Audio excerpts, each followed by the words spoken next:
പിതാവിന്റെ നാമത്തിൽ. ഉന്നതങ്ങളിൽ ദൈവത്തിന് സ്തുതി. ഭൂമിയിൽ മനുഷ്യർക്ക് സമാധാനവും പ്രത്യാശയും എപ്പോഴും എന്നേക്കും. സ്വർഗസ്നായ ഞങ്ങളുടെ പിതാവേ, അങ്ങയുടെ നാമം പൂജിതമാകണമേ, അങ്ങയുടെ രാജ്യം വരണമേ, അങ്ങയുടെ തിരുമനസ്സ് സ്വർഗ്ഗത്തിലെ പോലെ ഭൂമിയിലുമാകണമേ. അന്നു വേണ്ട ആഹാരം ഇന്ന് ഞങ്ങൾക്ക് തരണമേ. ഞങ്ങളോട് ചെയ്യുന്നവരോട് ഞങ്ങൾ ക്ഷമിക്കുന്ന പോലെ ഞങ്ങളോട് ക്ഷമിക്കണമേ. ഞങ്ങളെ പ്രലോഭനത്തിൽ കൊടുത്തരുത്, തിന്മയിൽ ഞങ്ങളെ രക്ഷിക്കണമേ.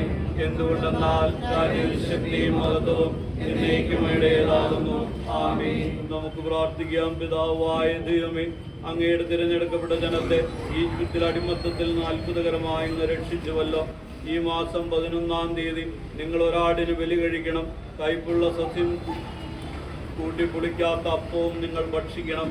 അരമുറുക്കിയും ചെറുപ്പും ധരിച്ചും കയ്യിലൊരു വടി പിടിച്ച് അതിവേഗത്തിലും ഭക്ഷിക്കണം. എന്തെന്നാൽ അത് കർത്താവിൻ്റെ പെസഹയാകുന്നു എന്ന് ഇസ്രായേൽക്കാരോട് കൽപ്പിച്ചുകൊണ്ട് പെസഹ ആചരിക്കാൻ നിർദ്ദേശം നൽകിയ ദൈവമേ, ഞങ്ങളുടെ ഈ പെസഹ ഭോജനത്തിൽ അങ്ങ് സംപ്രീതനാകണമേ. എല്ലാവരും അങ്ങയുടെ മക്കളാണെന്നും ഇടവയാകുന്നവരെ കുടുംബത്തിൽ അംഗങ്ങളാണെന്നുള്ള അവബോധം ഞങ്ങളിൽ വളർത്തണമേ. പിതാവും പുത്രനും പരിശുദ്ധാത്മാവുമായ സർവീശ്വര എന്നേക്കും. അപ്പമെടുത്ത് വാഴ്ത്തിക്കൊണ്ട് അതിനെ അങ്ങയുടെ തിരുശരീരവും മുന്തിരിരസം നിറഞ്ഞ കാസയും എടുത്ത് വാഴ്ത്തിക്കൊണ്ട് അതിനങ്ങയുടെ തിരുരക്തവും മാറ്റി കർത്താവേ, ഞങ്ങളുടെ ഈ ശുശ്രൂഷയിൽ സംപ്രീതനാകണമേ. പെസഹ ആചരണത്തിന് ഒരുങ്ങുന്ന ഞങ്ങൾ അനുഭവിക്കാൻ പോകുന്ന ഈ അപ്പവും പാലും കരുണാപൂർവം ആശീർവദിക്കണമേ. ഇതിൽ പങ്കുചേരുന്ന ഞങ്ങളെല്ലാവരും അങ്ങയുടെ സ്നേഹത്തിൽ ഒന്നായി ഭവിക്കട്ടെ.